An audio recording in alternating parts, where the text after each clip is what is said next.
Hi hello friends, இது உங்களால் cute குட்டீஸ் அண்ட் 3 சேனல். நம்ம டுடே என்ன பண்ண போகிறோம், இன்றைக்கி டிஷ்ஷு என்ன பண்ண போகிறோம் அப்படின்னா லஞ்ச் தான் ப்ரிப்பேர் பண்ண போகிறோம். என்ன லஞ்சுன்னு கேட்டிங்கன்னா டொமேட்டோ ரைஸ். டொமேட்டோ ரைஸ்க்கு நம்ம ஆனியன், டொமேட்டோ அண்ட் சில்லி எடுத்து வச்சுருக்கோம். வாங்க அதை கட் பண்ணி எடுத்துக்கலாம். ஓகே, வீடியோக்குள்ளே போகலாம். ஓகே ஃப்ரெண்ட்ஸ், இப்போ நம்ம எல்லாமே அரிஞ்சு வச்சிட்டோம். டொமேட்டோ அரிஞ்சிட்டோம், ஆனியன் அரிஞ்சிட்டோம், சில்லி அரிஞ்சிட்டோம், மற்றபடி எல்லாமே ரெடி பண்ணி வச்சுருக்கோம். சரி வாங்க, ஃபஸ்ட்டு குக்கரில் தான் நம்மளுக்கு செய்ய போகிறோம். குக்கர் ஃபஸ்ட் ஸ்டவ் ஆன் பண்ணிக்கலாம்.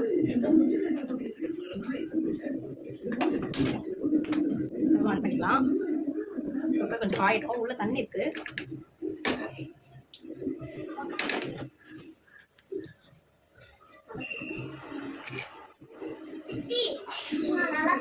பாருங்க, குக்கர் நல்லா இதுவாகிடுச்சு. இப்போ நம்ம ஃபஸ்ட்டு ஆயில் சேர்த்துக்கலாம். ஆயில் கொஞ்சம் எக்ஸ்ட்ரா இருந்தால் நல்லாயிருக்கும். வெங்காயம் தக்காளி வதங்குற அளவுக்கு ஆயில் இருக்கும். ஆயில் கொஞ்சம் ஊற்றிடும். 1 ஸ்பூன் மட்டும் 1 ஸ்பூன் நெய் ஆட் பண்ணிக்கலாம். சின்ன ஸ்பூன் டேபிள் ஸ்பூன் இருக்குது பார்த்தீங்களா, அந்த டேபிள் ஸ்பூன் இதில் நெய் மட்டும் 1 ஸ்பூன் ஆட் பண்ணிக்கலாம். எண்ணெய் நல்லா காயிடும். எண்ணெய் காஞ்சிருச்சு. இப்போ ஃபஸ்ட்டு நம்ம கடுகு போட்டுக்கலாம். கடுகு குறைஞ்சிருச்சு. இப்போ வந்து நம்ம பட்டை, லவங்கம், பட்டையெல்லாம் போட்டுக்கலாம். நெக்ஸ்ட்டு பெருஞ்சீரகம் போட்டுக்கலாம். பெருஞ்சீரகம் பொரிச்சிருச்சு. இப்போ நம்ம சில்லி ஆட் பண்ணிக்கலாம்.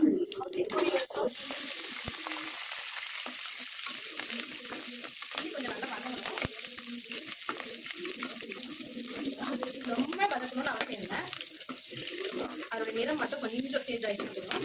ஓகே, நம்ம ஆனியன் சேர்த்துக்கலாம்.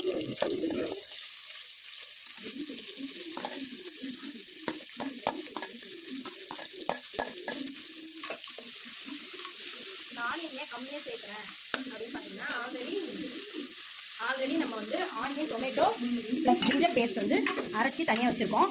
இது வந்து அது இதுவானதுக்கப்புறம் நல்லா ஆனியன் இதுவானதுக்கப்புறம் ஜிஞ்சர் பேஸ்ட் போட்டு அதுக்கப்புறம் டொமேட்டோ போட்டு வளர்க்கணும். இன்னுமே டேஸ்ட்டாக இருக்கும். டொமேட்டோ ரைஸ் அப்படி தெரிஞ்சு தான் நல்லாயிருக்கும்.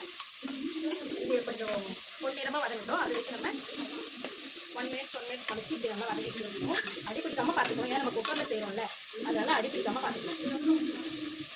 1 பிஞ்ச் டொமேட்டோ வந்து நல்லா வதங்கிடுச்சு. நெக்ஸ்ட் நம்ம onion plus tomato plus ginger plus garlic எல்லா 4 பொருளுமே சேர்த்து அரைச்சி வச்சுருக்கோம். இப்போ நம்ம ஆட் பண்ணிக்கலாம்.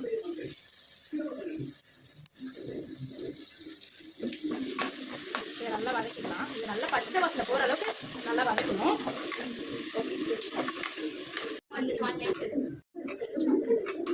நல்லா வதங்கிடுச்சு. நான் வந்து சிம்மில் வச்சுருக்கேன். இந்த பாருங்க எண்ணெய் பிரிஞ்சு வந்துச்சு. சைட்லலாம் பாருங்க எண்ணெய் பிரிஞ்சு வந்துச்சு.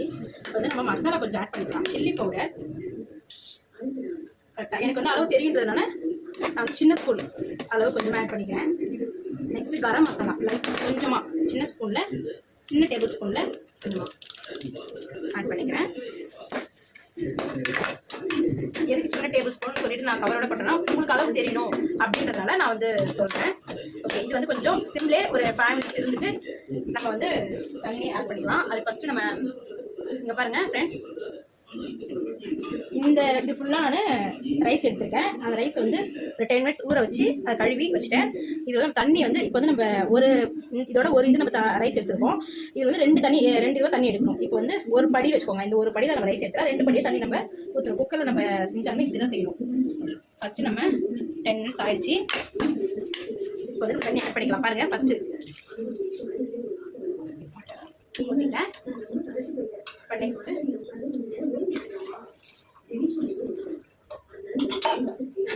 ரெண்டாவது கொஞ்ச நேரம் இது வந்து நல்லா கொதி வரட்டும். கொதி வந்ததுக்கப்புறம் நம்ம ரைஸ் போட்டுட்டு மூடி வச்சிடலாம். ஓகே, இப்போ வந்து லைட்டாக கொதி வந்துருச்சு. இப்போ நம்ம வந்து ரைஸ் ஆட் பண்ணிக்கலாம்.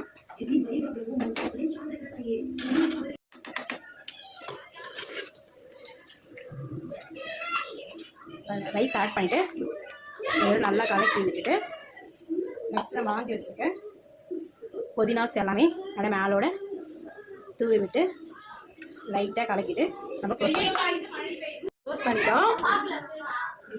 மிக்ஸி போட்டுக்கலாம். ஓகே, டொமேட்டோ ரைஸ் ரெடி ஆனதுக்கப்புறம் ஃபுல்லாக வச்சு ஓப்பன் பண்ணி காமிக்கிறேன். ரெடி ஆகிடுச்சு.